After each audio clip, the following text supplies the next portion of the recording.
Hello दोस्तों, स्वागत है आप सबको फिर एक नई वीडियोस पर। आप सबको मालूम है कि बांग्लादेश इंडिया टूर पर आया है 2 टेस्ट मैच खेलने के लिए। और इससे पहले बांग्लादेश पाकिस्तान गए थे 2 टेस्ट मैच खेलने के लिए। और बांग्लादेश पहली बार पाकिस्तान की सरजमी पर पाकिस्तान को वाइट वॉश किया और यानी कि टेस्ट सीरीज़ जीता है पहली बार।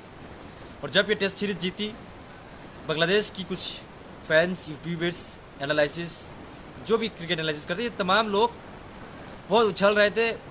बहुत सारे वीडियोस, बहुत सारे कमेंट्स, ऐसे ट्वीट्स वगैरह ऐसा करी कि इंडिया के साथ जो टेस्ट मैचेस है, और एक यूट्यूबर ने यहाँ तक बोल दिया था कि अगर बांग्लादेश के साथ इंडिया पहला टेस्ट मैच जीता तो मैं अपनी सर की बल जितने सर है मतलब टकला हो जाऊंगा। तो ये मैं भाई ये नहीं बोलना चाहिए, बिकॉज ये सब बात करने से थोड़ा क्या होता है कि मतलब खेल की बात अब नहीं कर सकते। तो आइए बात करते हैं आज की वीडियोज़ पर इंडिया और बांग्लादेश की टेस्ट मैचेस के।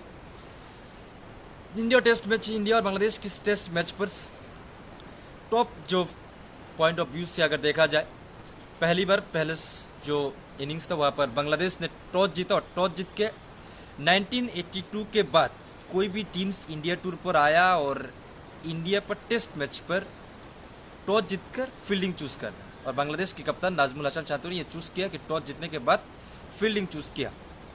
और जब बांग्लादेश के रिजल्ट्स कई हद तक सही तक भी गए थे, क्योंकि हसन महमूद जो है, रोहित शर्मा, विराट कोहली, इन दिग्गजों को टॉप 4 जो मतलब टॉप 6 मतलब 146 पर 6 विकेट गवा दिए थे भारत ने। और वहाँ से आकर पहले 36 पर जो 4 विकेट, और वहाँ पर से जो ऋषभ पंत एंड यशस्वी जायसवाल ने जिस तरह से पार्टनरशिप बिल्ड करी, और आने वाले समय के लिए एक बहुत पॉजिटिव जो व्यू देखा जा सकता है। क्योंकि जब रोहित शर्मा, विराट कोहली दोनों डग आउट पर थे, बहुत बड़े नाम, बड़े दिग्गज, तो जब बहुत जल्दी चलता किया, लेकिन उस समय यशस्वी जायसवाल एंड ऋषभ पंत और दोनों ने बहुत बेहतरीन पारी संभाली। और उसके बाद वहाँ से रविंद्र जडेजा, रविचंद्रन अश्विन, इन दोनों ने जो पारी संभाला यहाँ पर इन अनकम्परेजेबल, बिकॉज बांग्लादेश को पूरी तरीके से तबाह कर दिया था। मतलब रविचंद्रन अश्विन ने सेंचुरीज मार दिए थे, वो अलग लेवल का था। और इस टेस्ट मैचेस पर जब दूसरा सीजन पर आई और वहाँ पर सबसे ज़्यादा जो प्रभावित की इस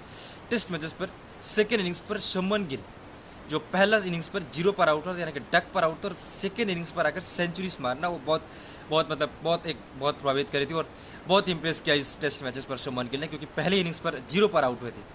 लेकिन इस टेस्ट मैचेस पर, पहले टेस्ट मैचेस पर दूसरी इनिंग्स, दोनों इनिंग्स पर ही विराट कोहली की तरफ से थोड़ा बहुत डिसअपॉइंटेड था। क्योंकि सेकेंड इनिंग्स पर जब विराट कोहली आउट हुई तो वहाँ पर एक्चुअली विराट कोहली आउट नहीं हुए थे, और वो पहले बल्ला मिट्टी मतलब पिच पर और गेंद पर दोनों के एक साथ लगे थे। और विराट कोहली को ये लगा कि गेंद सीधा पैड पर लगा और बल्ला जो है वो पिच पर लगा, तो दैट्स व्हाई इसने रिव्यू ना बजाय इसलिए रिव्यू नहीं लिया। और ये एक्चुअली विकेट नहीं था, बट अनफॉर्चुनेट अंपायर कॉल्स था, तो रिव्यू नहीं लिया। तो इसलिए विराट कोहली के इस लिहाज से भी थोड़ा डिसअपॉइंटेड था। लेकिन सबसे ज़्यादा जो प्रभावित की है रविचंद्रन अश्विन, मतलब लोअर ऑर्डर्स पर आकर इतना बेहतरीन पारी संभालना और टीम को और दोनों इनिंग्स को मिलाकर, और इंडिया ने इस पहला टेस्ट मैचेस को 280 रनों से जीत चुका है। और इसी के साथ 1-0 की लीडिंग पर है इंडिया इस टेस्ट मैचेस पर। और लेकिन यहाँ पर मुझे जो सबसे ज़्यादा प्रभावित हुई ऋषभ पंत के जो कमबैक, जो शुभमन गिल ने जो कमबैक है, ऋषभ पंत पहले इनिंग्स पर और दूसरे इनिंग्स पर, दोनों इनिंग्स पर बेहतरीन रन बनाई। और जसप्रीत बुमराह, मतलब जो कमाल का गेंदबाजी थी जसप्रीत बुमराह की, यहाँ पर तारीफ करनी होगी। लेकिन हसन महमूद की यहाँ पर तारीफ करनी होगी, बांग्लादेश की जो कप्तान नहीं, बांग्लादेश की जो टॉप ऑर्डर फर्स्ट बॉलर में से माना जाता है हसन महमूद, उसने बहुत बेहतरीन इंप्रेस करी। 5 विकेट मतलब पंजा लिया इस इंडिया के खिलाफ, तो इस बड़ी बात होता है। नाम रोहित शर्मा, विराट कोहली, ऋषभ पंत, KL राहुल।